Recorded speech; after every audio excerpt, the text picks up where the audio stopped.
Hey there, I am Reverend Dan. We are the Soul Evolution Collaborative, and this is Stripped Down Sunday, where we unchurch your Sunday experience. Welcome. We are thrilled to have this time with you to offer some inspiration, some spiritual upliftment, and hopefully a new take on life in a uniquely Soul Evolution Collaborative kind of way. We have stripped down Sunday mornings to offer you a streamlined evolution collaborative is dedicated to personal transformation and communal evolution. So, two really quick logistics before we jump in. Everything that you could possibly want to know about this community, whether this is your first time hearing us and seeing us and finding this community, or whether you've been with us since the beginning or any time in between, everything you could possibly want to know about what we believe, how to get involved, all the things we're doing, you can find at soulevolutioncollaborative.org. And I'm going to pop that website up here in a second. There we go. Soulevolutioncollaborative.org. Feel free to pop that open in another tab, poke around, look around a little bit, visit later. Life-changing information is available to you there. Second, it is communities with missions and visions like ours that bring actual change to the world. And so we are actively creating this new earth, this new way of being, this new way of life that actually benefits everyone. So if you are in any way able to help continue to support the mission, the vision of this community, we gratefully welcome that support. And if that is in the form of a donation, awesome. That can be made at soulevolutioncollaborative.org through the link in the chat. So let's jump into today's message, the theme, the idea, what we're talking about. So all month we have been talking about creativity, which has been an eye-opening experience. I myself am a musician. My career prior to being a minister was freelance music, and so I was making music all over the place and have been a musician pretty much my whole life, formally from the age of, I don't know, like 9 or 10, but was always musical even prior to that. And so creativity is not a new idea to me in any way. And yet the information, the inspiration, the deepening that has happened this month has been really eye-opening. I think I have had a tendency to view creativity kind of from this perspective of like arts and music and dancing and like the very artsy kind of creativity. And yet in this teaching, the science of mind, which teaches kind of that universal golden truth that has found its way throughout all of history, creativity is a really, really common theme, and usually not from the perspective of the artsy, craftsy, creative kind of box, but in the sense that we are all creative, that we are all creating our experience, creating this world that is in front of us. And in fact, we are all co-creating every minute of every day together. Collectively, we are creating through the collective consciousness what this world looks like. And so creativity this month has looked like a lot of things. But the first episode in our series, we talked about saying yes, embracing the idea of creativity, saying yes to that good idea, saying yes to that message that is within you that is looking to express. And what does that look like? What does it feel like? What is it actually like to live by that yes, which in some cases might mean saying no to things that are not like that yes. Then the next week, we dove into resistance, the resistance that shows up. And this I knew so well that as a musician, there is so much resistance in the experience of being creative.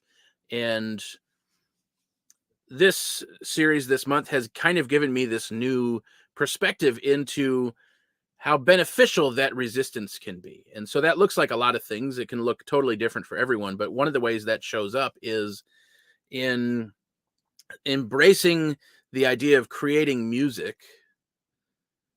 There is this self-resistance that is so common within the music industry that, we create this story. I created this story that, oh, I'm not good enough. I have to practice more than I am.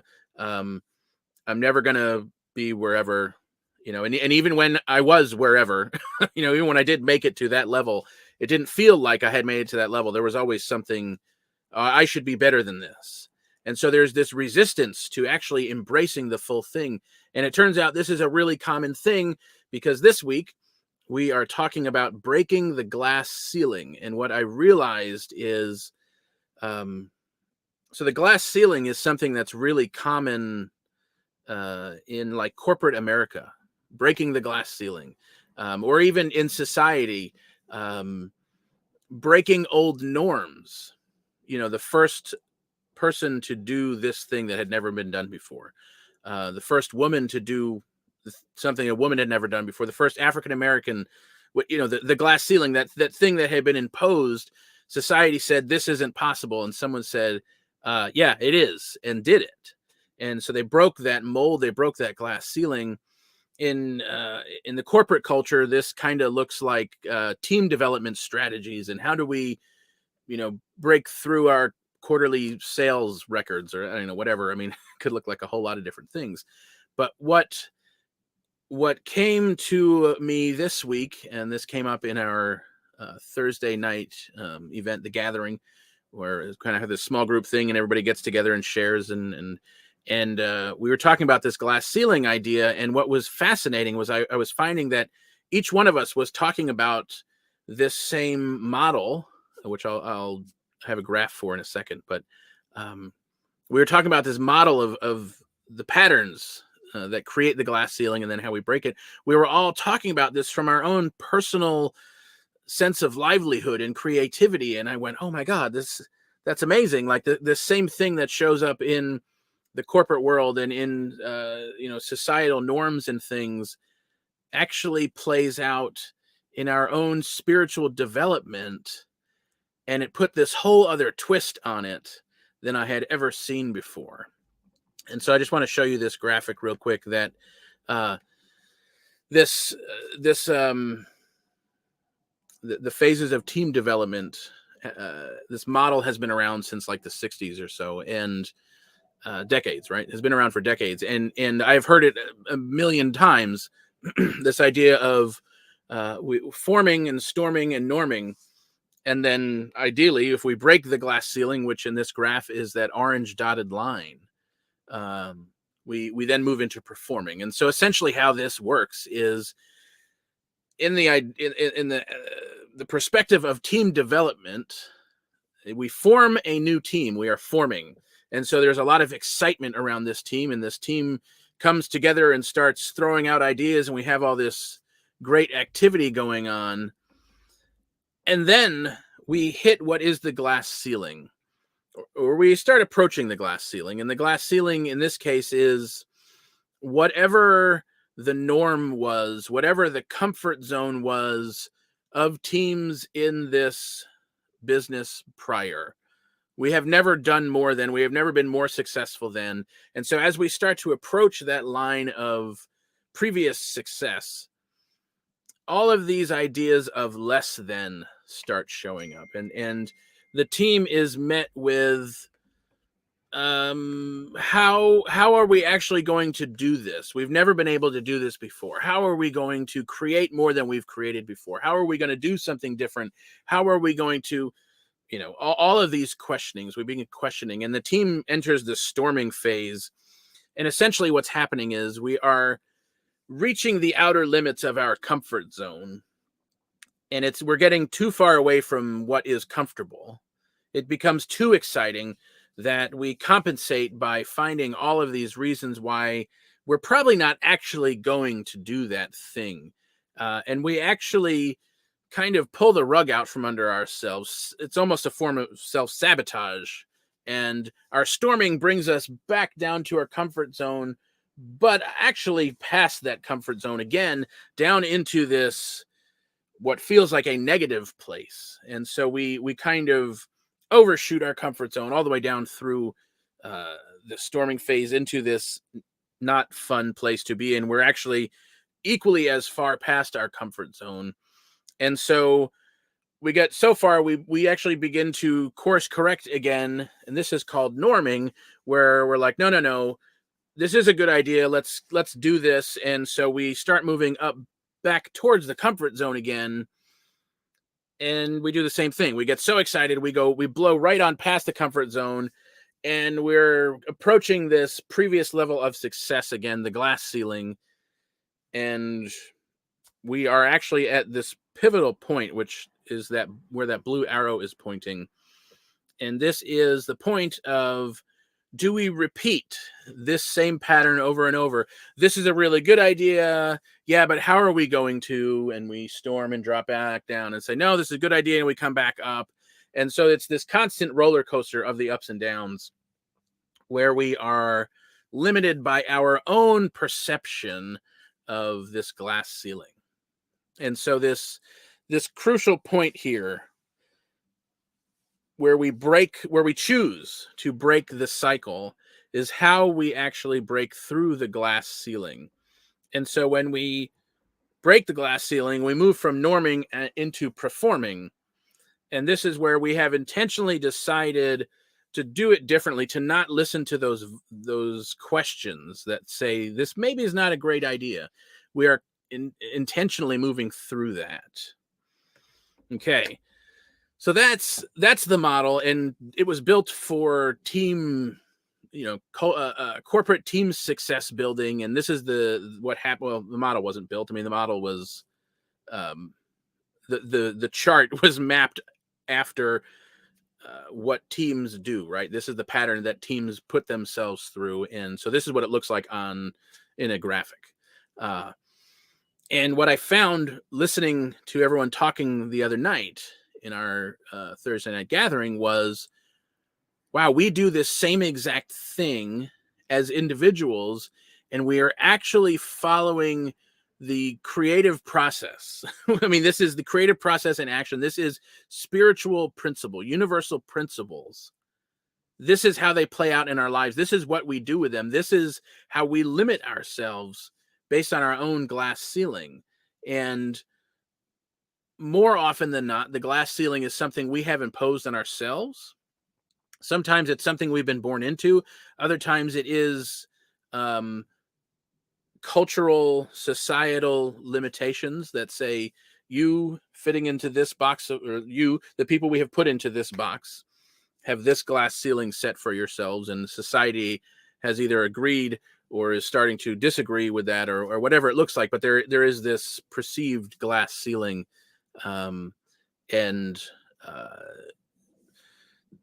Yes, there is glass ceilings we create for ourselves, glass ceilings that are created by society, which very often require a group effort to break through. But for the sake of conversation today, let's look at those glass ceilings that we put on ourselves. So I wanted to tell a little bit about my experience with this, and I had no idea at the time what this looked like. So I mentioned that I am a musician and have grown up playing the drums and have been formally trained since, like 9 years old or something. So when I was a kid, probably 12 or 13, playing, I was playing drum set all the time, and me and my friends always trying to form, the different rock bands in our parents' garages and whatnot. And so as a drummer, one of the greatest parts for me about being a drummer is the cymbals that go around the drum set. It doesn't matter how many drums are on the drum set, man, I could have a million cymbals and I would still just be relishing in the sound of more of them. And so it was always a big deal to get a new cymbal, right? So these are those metal, the shiny metal plates that are hanging around the drum set. And as a kid, they're still really expensive, but as a kid, it was really expensive to acquire new cymbals. I mean, hundreds of dollars per metal plate, right? And so it was a really big deal anytime you got a new one. And yet, every once in a while, playing on them too hard, they could crack. And so you have this, like 16-inch metal plate with like a 2-inch crack at the edge of it, and it really messes up the sound. And so I found that I could take this symbol into the workshop, my dad's workshop, and I could actually cut the crack out of this symbol. And then usually people will cut just cut around the crack. But I found if I did this very specific thing where I actually turned the symbol, rotated the symbol around the saw blade, it would cut an entire ring off of the symbol, and you would have this completely new sized symbol. And so one time I was doing this, and the saw blade actually broke mid-cut. And so I ended up with this symbol that was this tiny plate with this like ribbon spiraling down off of it because it didn't get fully cut off. And I don't remember how. I ended up hitting it with a drumstick, and it sounded like nothing I have ever heard before. It was amazing. It was a glorious sound of this like half cymbal, half like thunder sound. It was great. So first thing I did was I went and hung it back up on my drum set and started playing on it. Man, this thing was so cool. I kid you not, like a year later, this major cymbal company releases that exact same design. It was nothing I had ever seen before. I can't say that it had ever been, maybe someone had done it somewhere, but it was like, holy cow, half disappointed because it's like, that was my idea, and half amazed that this actually made it out into the world. And so fast forward a couple years later, and I have another really good idea that I have never seen anywhere before in the drumming music world. And I go, all right, I'm going to do this. I'm going to create this thing as an actual product and sell it. And I start doing all this stuff, and I actually start putting, taking orders online through Facebook, and people are buying it. And it's this really good idea. Right here, let's put up the graph. I have this really good idea. I am forming this really amazing idea.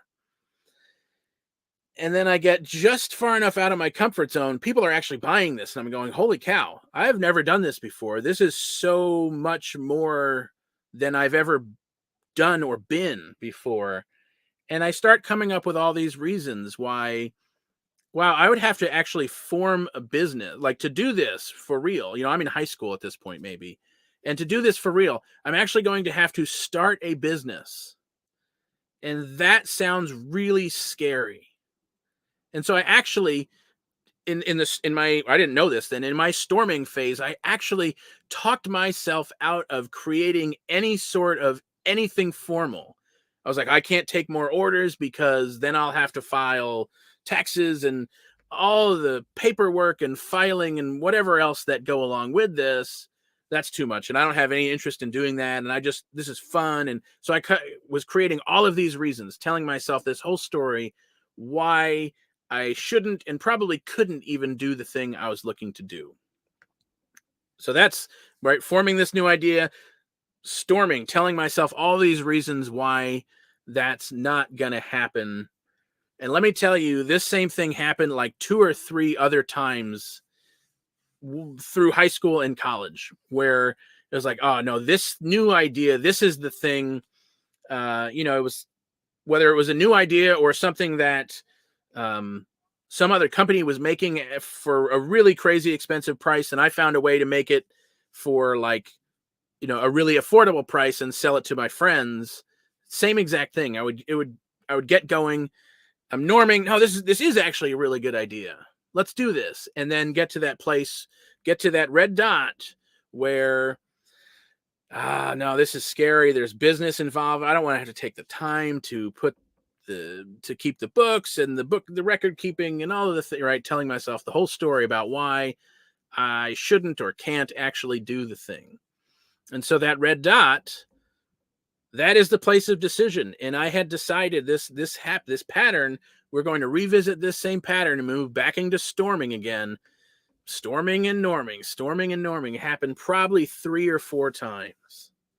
So I now have this story about starting a business. It's really hard. It takes a lot of money. I don't have the skill. I don't know enough. It's scary as hell. You have to know things. You have to know how to do the taxes. You can get in trouble if you don't do the things right, right? I mean, this is the whole story, all of the reasons that I can come up with why to not do this thing. So fast forward many years, and here we are starting this new community, me and two friends. You know them, Reverend Ryan and soon to be Reverend Chris. So here we are starting Soul Evolution Collaborative, and we are faced with, I feel like, I don't I don't know their exact feelings on it. We've talked about it a little bit, but I felt like we are faced with having to start this business. And it's like all of those old thoughts and ideas and stories came up of like, oh man, we need to know so much that we don't know. We are gonna, I mean, every single thought was the same thing. It was reaching that point of just far enough outside of the comfort zone where it's like, well, what if we kind of did it? What if we did it a little bit? What if we didn't it's like, no. And I outed myself to me. I said, no, this is the pattern we are repeating. We are reaching the glass ceiling that I have set for myself and said, it's not possible to go above this, to do anything more than this. And so to recognize that and intentionally step out beyond that glass ceiling, right? To make the decision to move beyond that point and to step into performing. And so this is how it played out this time. So we knew that in order to become an official entity, the Soul Evolution Collaborative, that we had to file articles of incorporations with the state. And so the three of us sat down with a sample set of articles of incorporation that were put together by the larger Centers for Spiritual Living, which is the organization we are related to, we are part of. So we sat down with this set of articles of incorporation, which is pages and pages long of legalese.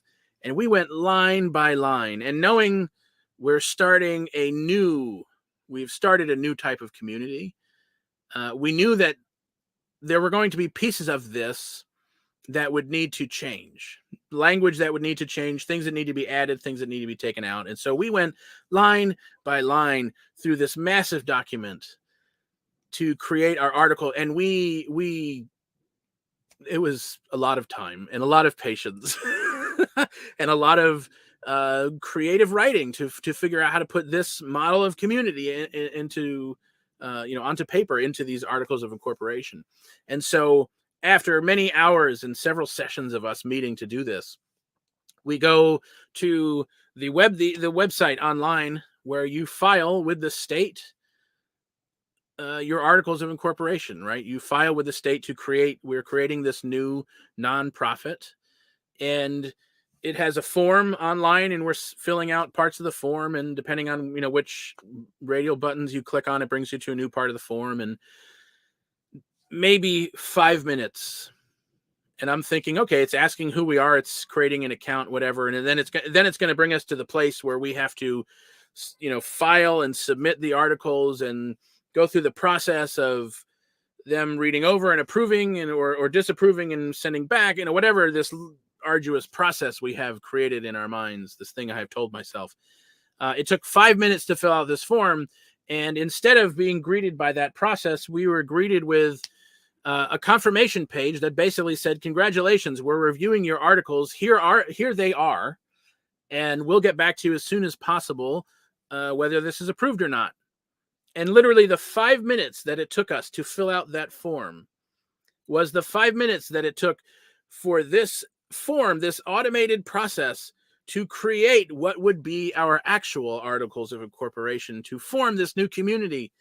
And it was so baffling to realize we had created this whole long drama as part of, like, okay, here was the glass ceiling. We broke through that and immediately created a new glass ceiling. And then immediately broke through that one. Here, we can't do this. This is going to be hard. Okay, decision. Yes, we can. Broke through that glass ceiling. Now we step up and go, okay, well, we broke through that glass ceiling intentionally. Now we are having to do this next thing. Well, this is going to be really long and hard, so let's get ready. Well, that wasn't true. And immediately broke through that, right? And so here we are creating these limitations for ourselves, right? And that's really what this whole glass ceiling thing is about. The co-creative process. We are going to be met with everything that we think is true. Whether it is or not, we are creating the reality in our mind that what we think is true is going to be true. And so if we think we are not able to do something, we're going to be met with all of the things that tell us we can't do that thing. If we think we can do something, we're going to be met with all of the things that say, yes, you can do that thing. And all of the places where we have thoughts, unconscious or conscious, that believe differently than the thing we are deciding, we are meeting our own glass ceiling. And this glass ceiling is not actually, it's not actually a bad thing. It seems like it would be a bad thing, but really it is that thing that asks us to stretch our own beliefs to create something new, right? Breaking through this glass ceiling is how we create anything new. Part of the creative process is naturally breaking through, intentionally breaking through, moving beyond the limitations that we have set in the past. And so for us in creating this organization and filing, we had a belief that it was going to be this hard process and it was going to take a lot of time. And so what did we do? We created a scenario where it took a lot of time and it was very arduous, going line by line through these sample articles of incorporation. And in the past, that might have been true. It might have been that you had to have a lawyer set up these many, many pages of articles to file that would be manually reviewed and submitted through mail to the state. Well, with the advent of technology, here's this online form and it's automated. Here are all the pieces you need. This is your name. This is the person. This is the address. Poof. Here are your articles. I mean, it automatically, it popped out this automated set of articles of incorporation that we had immediately. And then a day later, received an email with confirmation of, our certificate of incorporation as a nonprofit. And it was like, wow, that didn't have to be challenging at all. But we thought it did. So we created this process leading up to that was arduous and time consuming. And then we blew right through that ceiling, realizing, wow, that was actually really, really easy. That was super easy. And we moved into this place of performing, and it was no longer an issue. And so for me personally, this was years, decades of this story that all of a sudden got blown apart in, debunked in like 5 minutes in which it took to file those articles. Wow. So how often are we doing this, meeting that point because we think something now? At the same time, I will say my own intentions and my own direction of creativity, my own mindset, my own beliefs were and always are moving me in the direction of creating more. And so if I needed to have created a business in high school to be doing the thing that I really wanted to be doing, I would have created that business. That's not to say that I didn't, and I stopped myself, and maybe I could have again, and I stopped myself, maybe I could have again, and stopped, right? Maybe it doesn't matter. Actually, not maybe. It doesn't matter when we do the thing, because if I had done it then, that would have been the perfect time to do it. If I had done it 5 years later, that would have been the perfect time to do it. The fact is, I was so, let's say, wishy-washy in what it was that I actually wanted to be doing in this world, that I kept creating these bumpers of back and forth and hovering around this comfort zone until finally finding the thing that actually called me. I am still a musician. Music is not the industry I wish to be a part of as a professional full-time. Ministry and helping people and creating this new world absolutely is. And so planting that seed, here we are with some of the same patterns showing up a little bit differently in a way where I go, yes, this is how it needs to happen. This is when it needs to happen. And if it's not now, then it's now. And if it's not now, then it's now, right? We're not like, it's not predestined. It's not fate, right? We are creating. And so if we're creating the thing now and we're ready for it now, we create it now. If we're creating the thing and we're not ready for it right now, we find all the experiences. We create all the experiences for ourselves that get us ready for that thing, so that when we are ready, now is the time. Whenever we are ready, it's right now. And so that's what we found, right? That's what we found. So in this month of creativity, creating something new, we are actually always creating that next right thing, whatever it is. Because if it's not the thing we think we should be creating, which also is part of our own glass ceiling, we think we should be doing it some certain way. If we're not doing the thing that we have, the idea that we have created in our mind, if we're not doing it the way that idea looks, then we are creating the experience that either brings us to the way that idea looks, or we're creating the experience that shows us the way we have it mapped out might not actually be the way. And so we start to realize, we begin to see and experience this divine perfection in action, literally right in front of us. So we are asked this week, this month, what are we saying yes to? Are we willing to say yes enough that when the resistance shows up, to not see the resistance as a negative thing, not see the resistance as reason enough to not do it, but the resistance becomes those bumpers that help us create the new experience. And so sometimes it's a bumper that is a slight course correction, and sometimes it is a resistance that is asking us to move through that old idea. It is that resistance that says, are you really not good enough? Or do you just think you're not good enough? Has the world said you're not good enough, but maybe you actually are? And then when we move through those things, when we create that next right experience, when we move through that resistance, we actually begin to break through this glass ceiling. We shatter this glass ceiling and move into this state of performing. We are using the creative process. We are constantly creating the experience that is moving us forward. And so when we take that intentional step to move through that glass ceiling, we step into performing, we step into this new idea, we step into a new way of being, where we get to repeat pretty much the same process from a new perspective. Because it's our human nature to create a new area of comfort. We have a new comfort zone. And so our continual growth asks us then to move beyond that comfort zone. But let's hang out there for a little bit. Let's have a little bit of fun when we break that glass ceiling and enjoy. Wow, we moved through that place, that feeling of fear that was scary, and we were uncomfortable enough to do the new thing.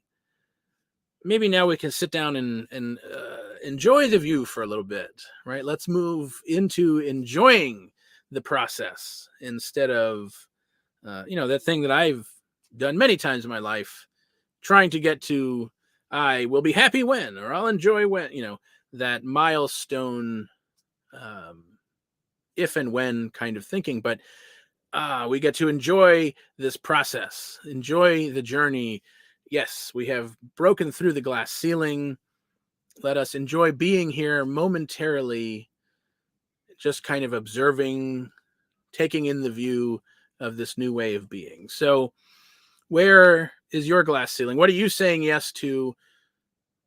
Are you willing to move through the resistance and break through your own glass ceiling this week? So think about it. Take a look where that shows up. And what does it take to do that for you? So thanks for tuning in. We'd love to hear your comments and thoughts. If you're watching this on YouTube or Facebook, ask us your questions. Tell us your glass ceiling. We would love to hear from you. And so we'll see you either next week or Tuesday or Thursday night, whatever, whenever you would like to get involved. But certainly check out soulevolutioncollaborative.org for all of the events we've got going on. And we will see you soon.